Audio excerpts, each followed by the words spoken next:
ठाण्यामध्ये वाहतूक कोंडी हा प्रश्न ऐरणीवर असतानाच आता कचरा कोंडी हा नवा प्रश्न ठाणेकरांसाठी डोकदुखी बनतोय।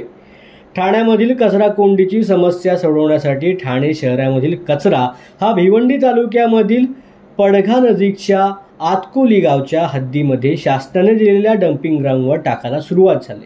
मात्र त्यामुळे तेथील असलेल्या स्थानिक नागरिकांमध्ये आक्रोश निर्माण झालाय। या डम्पिंगच्या विरोधामध्ये सर्वपक्षीय नागरिकांनी एकत्रित येत एक दिवसीय धरणे आंदोलन देखील केलं। या आंदोलनामधून सुरेश म्हात्रे खासदार यांनी आपली प्रतिक्रिया व्यक्त केली। पाहूयात। बघा, ह्या डम्पिंग ग्राउंडचा जो विषय आहे, ही समिती बनलेली आहे आणि आज आपण पाहिलं असेल सगळ्याच पक्षाचे प्रमुख नेते आज इथं या डम्पिंगला विरोध करण्यासाठी उपस्थित आहेत।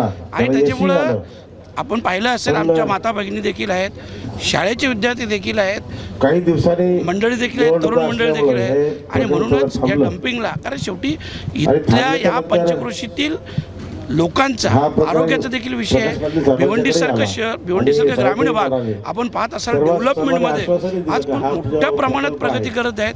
आणि अशा वेळेस अशा प्रकारचं डम्पिंग आलं तर डेव्हलपमेंट देखील थांबवली जाईल आणि आरोग्याचा देखील विषय आहे। आणि या सगळ्या विषयांवर आमचा सक्त विरोध आहे सगळ्या पक्षीय लोकांचा।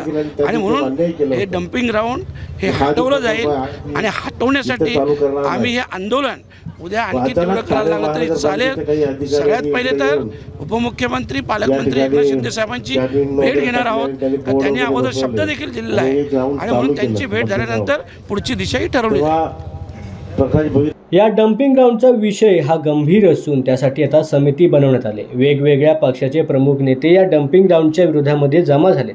या भागामधील लहान मुले, शाळेमधील मुले तसेच नागरिक यांच्या आरोग्याचा प्रश्न या डम्पिंग ग्राउंडमुळे निर्माण झालाय। सर्व नागरिक आज या आंदोलनामध्ये सहभागी झालेत। त्यामुळे हे डम्पिंग ग्राउंड हटवले जाईल यासाठी आम्ही सर्वपक्षीय नेते आंदोलन करू। या संदर्भात मी उपमुख्यमंत्री आणि पालकमंत्री यांची देखील भेट घेणार आहे, असं मत आमदार किसन कथोरे यांनी व्यक्त केलं। बेकायदेशीरपणे दिलेली हा निर्णय चुकीचा झालेला आहे। 20 गावांच्या जीवन मरणाचा प्रश्न या ठिकाणी उपस्थित राहिलेला आहे। आज चांगल्या प्रकारचं डेव्हलप होणारा भाग आहे तो या डम्पिंग ग्राउंडमुळे या 20 गावांच्यावर फार मोठा अन्याय होणार आणि या भागातली डेव्हलपमेंट पूर्ण थांबली जाणार आहे। आणि यासाठी राज्याच्या उपमुख्यमंत्र्यांच्या बरोबर मागच्या आठवड्यामध्ये मी सविस्तरपणे चर्चाही केली की कोणत्याही परिस्थितीमध्ये हा डम्पिंग ग्राउंड इथला थांबला पाहिजे। त्यांनी सर्वपक्षीय एक बैठक लावावी आणि त्यातून हा निर्णय घ्यावा। आज संघर्ष जर केला नसता तर तो रेटून पुढे गेला असता।